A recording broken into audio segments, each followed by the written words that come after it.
what are the essential medical tests जो हर women को करवाने हैं before planning the pregnancy? So yeah, like if we go by the books in our practice, हम generally ये बात बोलते हैं कि if your age is more than 35 years, we will give you 6 months of regular unprotected intercourse आपको करना है. अगर उसके बाद भी आपको result नहीं मिल रहा है, then you need to see a gynec or a fertility specialist. And if your age is less than 35, 1 year of regular unprotected intercourse is the timeline. But you know, these days women are more apprehensive, है ना, and वो चाहती हैं कि हमें identify करना है and address करना है कोई भी potential health concern तो नहीं है before we, you know, even start to plan. So we ideally, these days we are, you know, prescribing investigations in our practice. So some essential investigations to be done is, number one is complete blood count हम कराएंगे to rule out anemia या फिर कोई infections. BMI weight assessment करेंगे. BP check करेंगे कि check करना है कि अंडरलाइंग कोई हाइपरटेंशन तो नहीं है. रिप्रोडक्टिव हार्मोन पैनल होता है जिसमें हम थायराइड प्रोफाइल कराते हैं, blood sugar, fasting PP, HbA1c कराएंगे एंड प्रोलैक्टिन कराएंगे. LH-FSH ईस्ट्राडियोल करा सकते हैं डे 2 या डे 3 ऑफ मेंसेस पे अगर रेगुलर है cycle.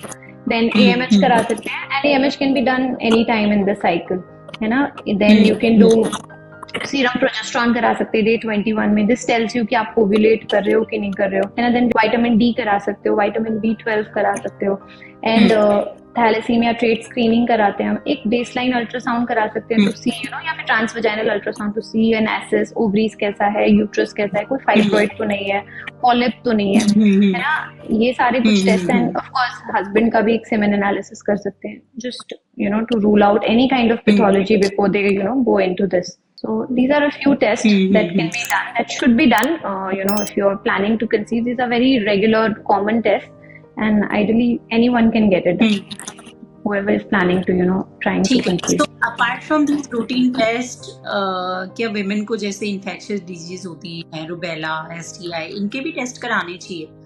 Because as a pediatrician I know कि अगर किसी मदर को रूबेला है तो transferring into baby higher chances होते हैं. सो इनका भी टेस्ट कराना चाहिए क्या इनको?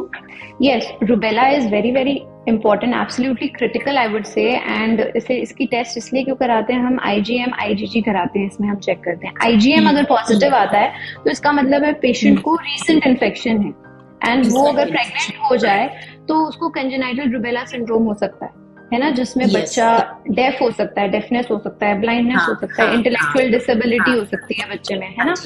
एंड अगर IgG पॉजिटिव है, people need to understand this, अगर IgG पॉजिटिव है मतलब आपको पास्ट में इन्फेक्शन हुआ था और अभी आप इम्यून हो चुके हो and you don't need any kind of vaccine.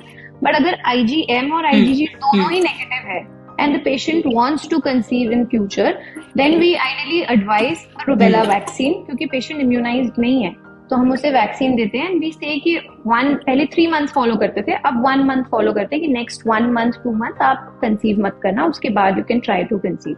So rubella is important because I told you this can cause serious birth defects in the baby, है ना. एंड सेकेंड HIV भी बहुत इंपॉर्टेंट है टू रूल आउट, क्योंकि अगर the woman is suffering from HIV, she can pass it to the baby if she is not on therapy.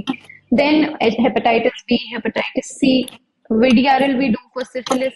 This syphilis is also seen to, you know, cause birth defects in the fetus and also stillbirth. So हमें, but ये actually treatable है. So ये सारे test अगर हम करा लेंगे preconceptionally, this is going to benefit her only, you know, while she is trying to conceive. So these are actually important tests, and rubella is actually very important. Every woman should get it done.